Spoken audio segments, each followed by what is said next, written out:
Well, hi, everybody. You found me here at home next to all my books. So I guess we might as well do some story time with Mr. Michael. So today we get to do another special request. I absolutely love it when people send in requests for their favorite books. This is a very special request. This request today to read this book was a request by a young lady named Avis. Spoiler alert, Avis is my mommy. My mom requested that I read this book. And as you guys all know, when your mom asks you to do something, you're supposed to do it. And moms always ask because they love you. So I love my mom, and my mom's very nice to me. So I'm very excited to read one of her favorite books, Everybody Needs a Rock. I'm very excited to find out what's inside, aren't you? This is going to be really thrilling. So, Avis, Mom, this one goes out to you. Thank you. I love you. And I love everybody out there. And I'm very excited that we get to share this book together. Everybody Needs a Rock. Everybody Needs a Rock by Byrd Baylor with pictures by Peter Parnell.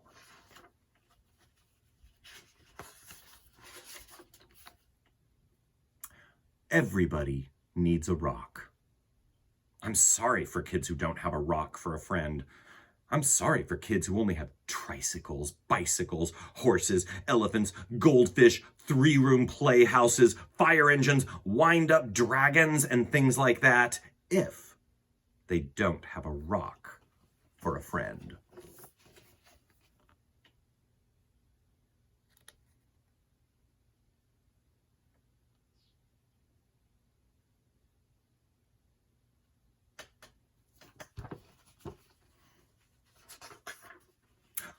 That's why I'm giving them my own 10 rules for finding a rock.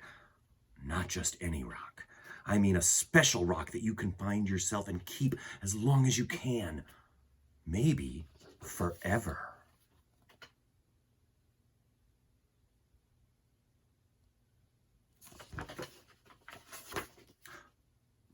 If somebody says, "What's so special about that rock?" Don't even tell them. I don't. Nobody is supposed to know what's special about another person's rock. All right, here are the rules.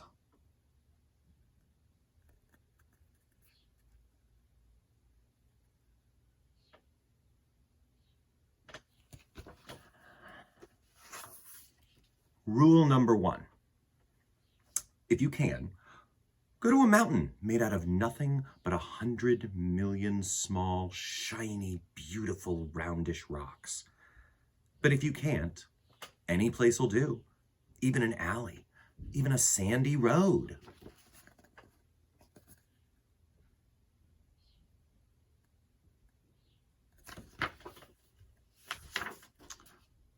Rule number 2. When you're looking at rocks, don't let mothers or fathers or sisters or brothers or even best friends talk to you.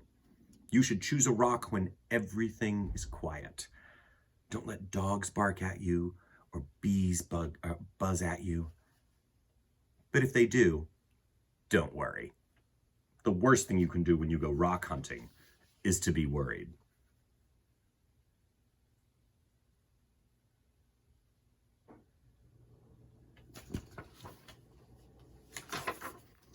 Rule number 3, bend over. More, even more. You may have to sit on the ground with your head almost touching the earth. You have to look a rock right in the eye. Otherwise, don't blame me if you can't find a good one.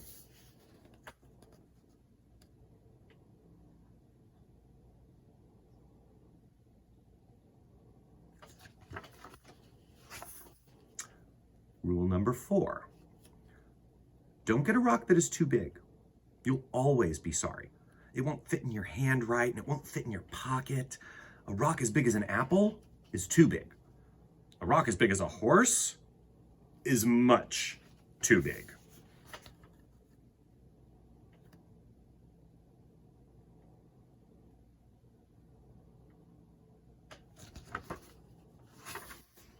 Rule number 5, don't choose a rock that is too small. It will only be easy to lose, or a mouse might eat it thinking that it's a seed. Believe me, that happened to a boy in the state of Arizona.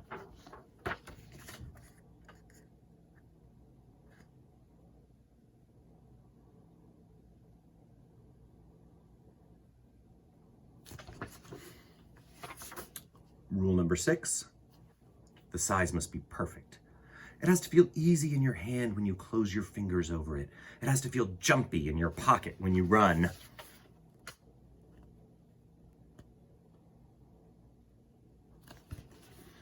Some people touch a rock 1,000 times a day. There aren't many things that feel as good as a rock, if the rock is perfect.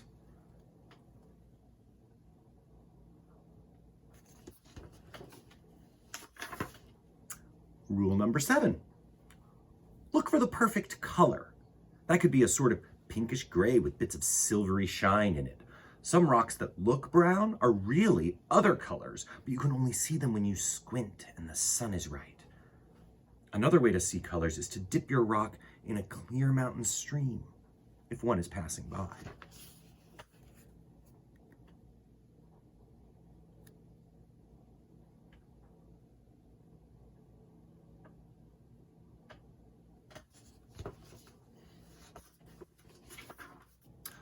Rule number 8, the shape of the rock is up to you.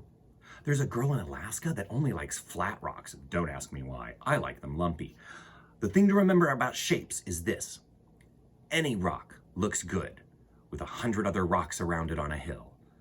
But if your rock is going to be special, it should look good by itself in the bathtub.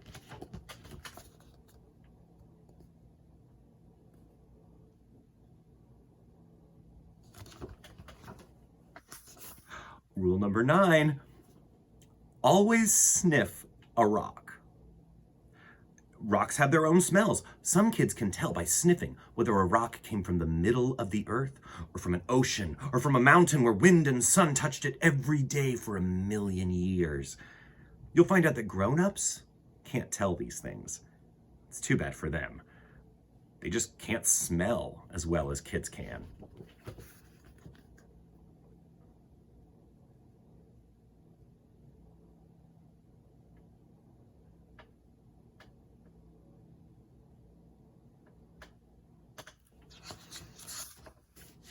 Rule number 10, don't ask anybody to help you choose. I've seen a lizard pick one rock out of a desert full of rocks and go sit there alone. I've seen a snail pass up 20 rocks and spend all day getting to the one it wanted. You have to make up your own mind. You'll know.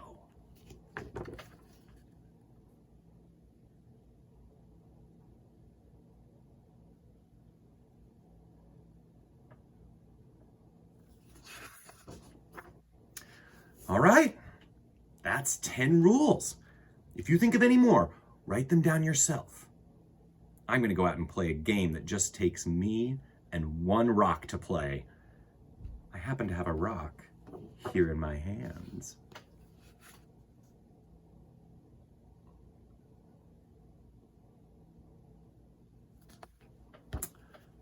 The end. What a fascinating idea. You can go out yourself. You can go out today if it's nice out where you are. You can find your own rock, a rock that you can play with, a rock that you can turn into anything your imagination can create, a rock that can be your friend. It's important though, and I think that's what I love about this book, is that it says you get to decide what rock you want to have, what kind of rock, what it looks like, what it's going to be inside your mind. You get to decide all of those things because your decisions matter, your opinion matters. And when you're doing something just for you, make sure you do it just for you. Okay, I want to thank you all so much for sharing this book with me. I want to thank my mom, Avis, for recommending this wonderful book. Usually I don't like rules. She knows that pretty well. But these 10 rules sound like a great way to go about and finding a rock. Thank you guys so much for watching. I'm so excited to see you next time on Storytime with Mr. Michael. be sure to comment, because just like Avis sent me the recommendation for this book, I want to read your favorite books too. So send me those recommendations, and we'll see you next time on Storytime with Mr. Michael.